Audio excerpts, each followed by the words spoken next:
You know, sometimes I watch you as I'm reading, because actually, ladies, you guys can multitask. We just don't let you know.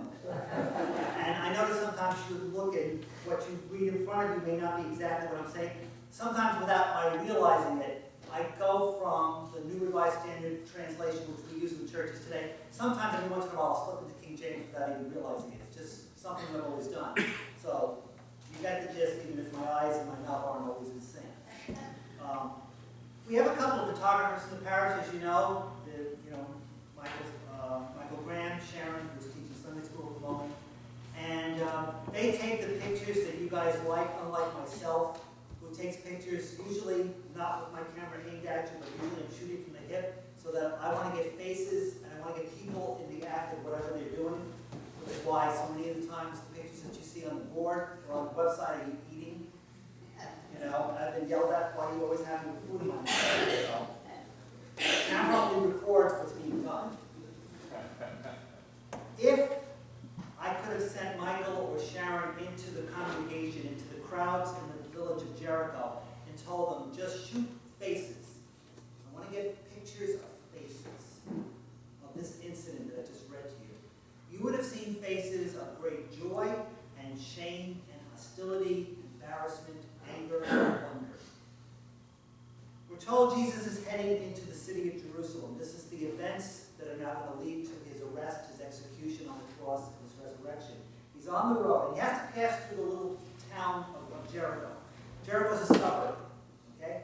And you have this image of a sort of a wandering, very popular woodworker, preacher, peasant, surrounded by a crowd of people. Some are part of his inner circle, some are kind of the hangers-on, and they're walking through town, and he's teaching them as he's walking. For those of you who remember the movie Gandhi, there's a scene where Gandhi is walking to the sea, he's going to make salt, and he's walking and he's actually teaching people as he's walking along with the crowd around him. Probably exactly the type of thing that happened. And scholars tell us what's being played out here is this. Why go through town? Where are these crowds coming from?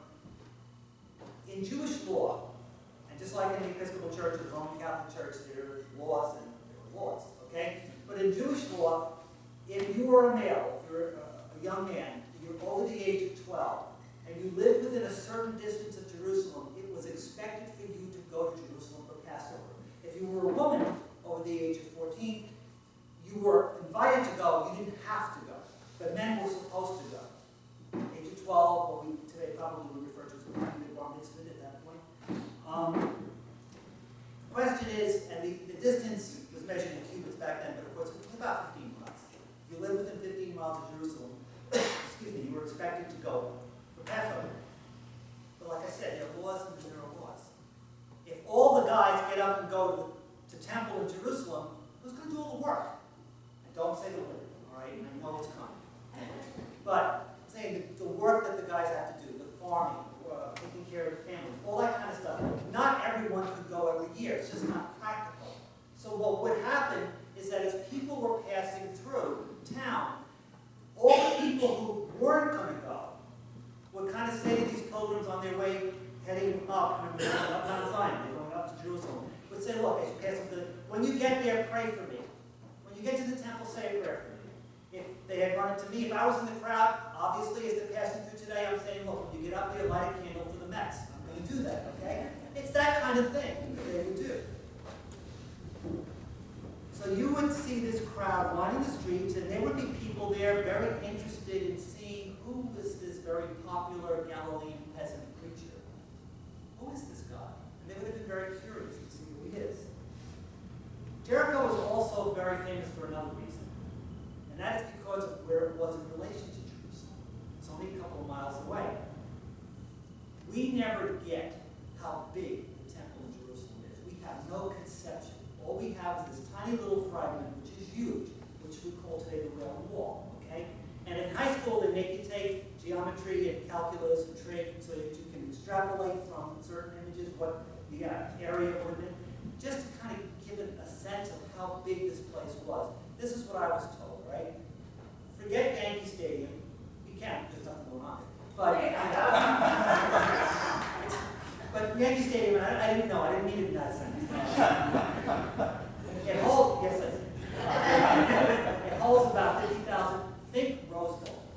The Rose Bowl holds about 100,000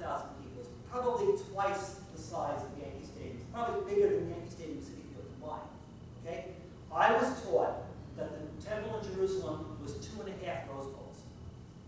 That's how big it was, because it was a series of buildings and courtyards.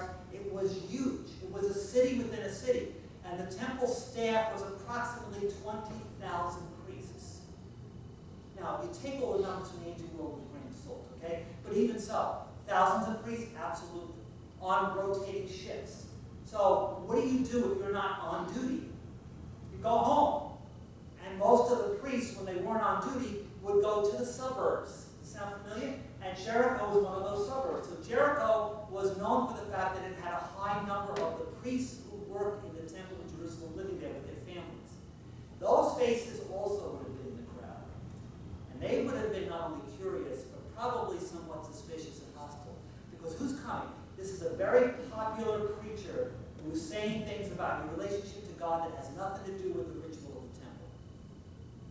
And he is not welcome there as far as they're concerned. So if I've got Michael Graham or Sharon taking pictures, there would have been some definitely scowling faces in the crowd watching. Who is this guy? And in the midst of all of these, hopefully either Michael or Sharon gets a picture of a person whose name you don't even know. He's referred to as Bartimaeus. All right? B-A-R in Hebrew and Aramaic means son of. It's like if you're Celtic, Mac for McDougal, son of Dougal. All right. Bar means son of. So we don't even know this guy's name. We know his father's name is Timaeus, Timothy. So this unnamed person who is blind, he's sitting there and he's making a scene. And he's making people uncomfortable. And I have seen this played out in churches. I spent 3 years in the South Bronx. Somebody with some sort of mental issue comes into the church and starts yelling or crying or carrying on, and you can watch people get very uncomfortable around you. People didn't get uncomfortable, they just told him to shut up. That's what they did to him. And he said no. And the irony is, the blind guy in the crowd is the one who seeks Jesus out, the one who was healed, the one who became a follower. Because the irony we're not supposed to miss is the blind guy in the crowd is the only one who could see. He's the only one who really saw Jesus for who he is, without having his own agenda. I take just a couple of points about him. I want you to think about it. I love this guy for his sheer persistence. Nothing was going to get in his way. He makes a scene. He yells out loud. He wants attention. This is not just some sentimental wish. This is not just some idea of, oh, I can have a relationship with this guy. That'd be nice. If not, so what? The football game's on this afternoon. I can listen. No, it's important for him to have that encounter. And I admire that. Would that we had the same kind of desire for that relationship with Christ. And be persistent about it. And let nothing get in the way. Second thing I like about him was that his response is immediate. The minute he's called, he jumps up. We live in the not now. We're so busy. God is somewhere on our top 25 list, but probably not in the top 20 of things to do.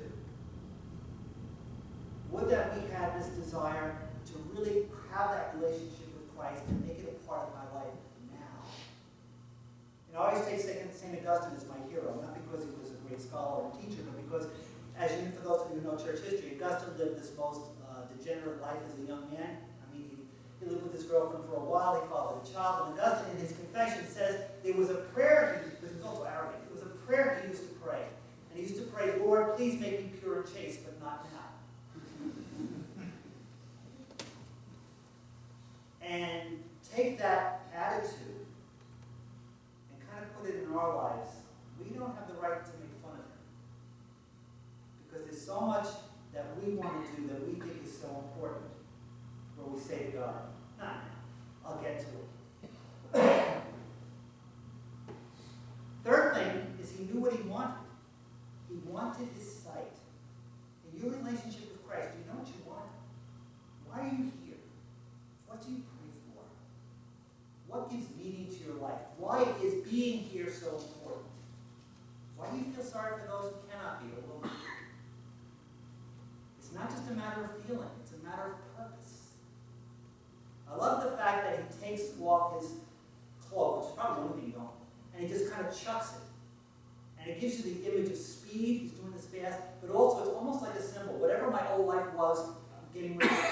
There's something new and better is happening now. Do you ever think of Christ as something new and better in your life?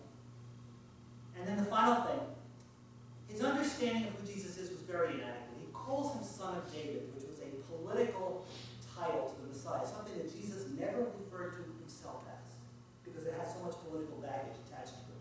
That was political revolution that would get you in trouble. That is an accusation that would be made about him, but he never used those words himself. What I always love about this is, in spite of the fact that this guy really has no clue about who Jesus really is, Jesus welcomes him. Because you know what? Intellect and knowledge is not as important as faith. Faith and commitment are much more important than the level of understanding you may have. And I've often used her as an example, and not because it's a little part of my background, and I'll be honest, total disclosure, I was a favorite grandson, I love my grandmother, so everything about her comes with this kind of a caveat. But I would say that my grandmother, who never finished high school, in her prayer life, in her holiness, was far holier than her grandson, who's been a priest for 40 years, who has 2 theology degrees, a canon law degree, and all that other stuff. I would imagine that my level of faith could fill a thimble compared to hers. Now, like I said, I'm a little prejudiced when I talk about grandma, okay? The point I'm making is that understanding and knowledge, as important as they are, is not as important as faith and commitment. So, there's a blind guy by the side of the road. We don't know his name. All we know about him is he had a chance encounter with Christ that changed his life. And it was the blind guy who could see